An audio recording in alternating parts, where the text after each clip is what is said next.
Por que que a gente fala, né, se é o momento ideal a sabatina de Jorge Messias? Porque o Supremo Tribunal Federal, ele está em protagonismo nesse momento. E não é um protagonismo positivo. A gente vê aí ele em um protagonismo meio que negativo por conta aí da questão envolvendo o caso Master, que vem citando aí dois ministros do Supremo Tribunal Federal, Dias Toffoli e também Alexandre de Moraes.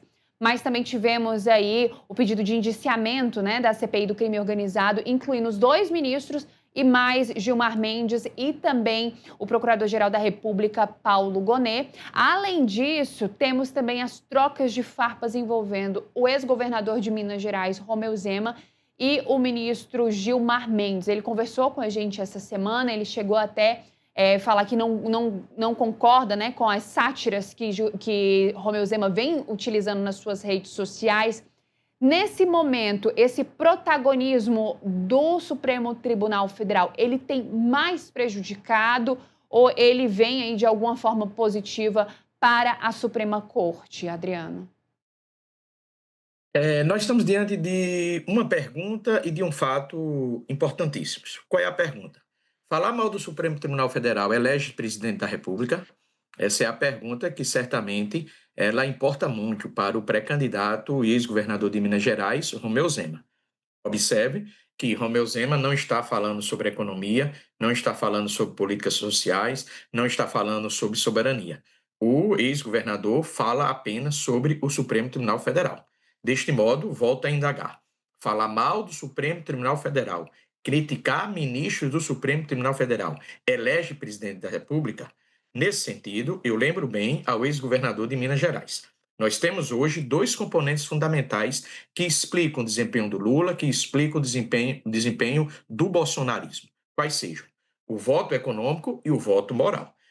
Nessa perspectiva, eu não vejo espaço para afirmar, para considerar que criticar o Supremo Tribunal Federal é estratégia ótima de campanha. Essa estratégia, ela vale e ela é importante para eleger deputado federal, para eleger senador. Todavia, para eleger presidente da República, eu vejo que não. Quem quer ser presidente da República não pode ficar restrito ao debate sobre o Supremo Tribunal Federal. Precisa debater a economia, precisa debater o Brasil e sua relação com outros países, especialmente a relação Brasil-Estados Unidos, precisa debater orçamento, precisa debater equilíbrio fiscal, precisa debater política social. O que o Zema faz neste momento é ser um candidato monotemático, ou seja, ele entende, e para mim equivocadamente, que criticar o Supremo Tribunal Federal o levará a ser o candidato da oposição ao presidente Lula no segundo turno. É importante destacar também que o Supremo Tribunal Federal, nesse período que caracteriza pela derrota do ex-presidente Jair Bolsonaro para o presidente Lula, até hoje, o Supremo Tribunal Federal ele passa por um momento ímpar. Que momento ímpar é este? Que nós não observamos recentemente na contemporaneidade da história brasileira, considerando de colo até aqui. Esse momento ímpar é caracterizado pela defesa do Supremo Tribunal Federal à democracia brasileira.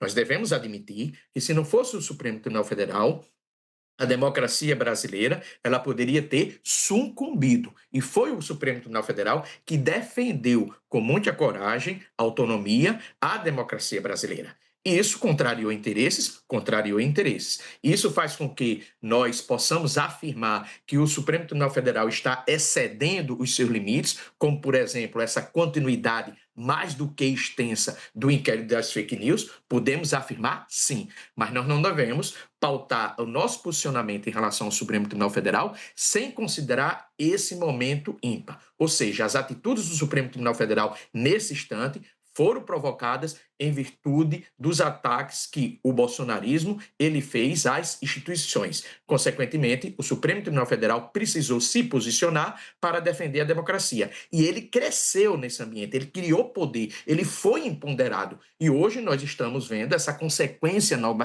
negativa desse empoderamento do Supremo Tribunal Federal. Nesse instante, o que é necessário? Saber quando o Supremo Tribunal Federal ele pode recuar um pouco, sem perder de vista a defesa da democracia, e que a oposição e também o governo possa também recuar um pouco para não ficar insistentemente trazendo críticas aos ministros do Supremo Tribunal Federal.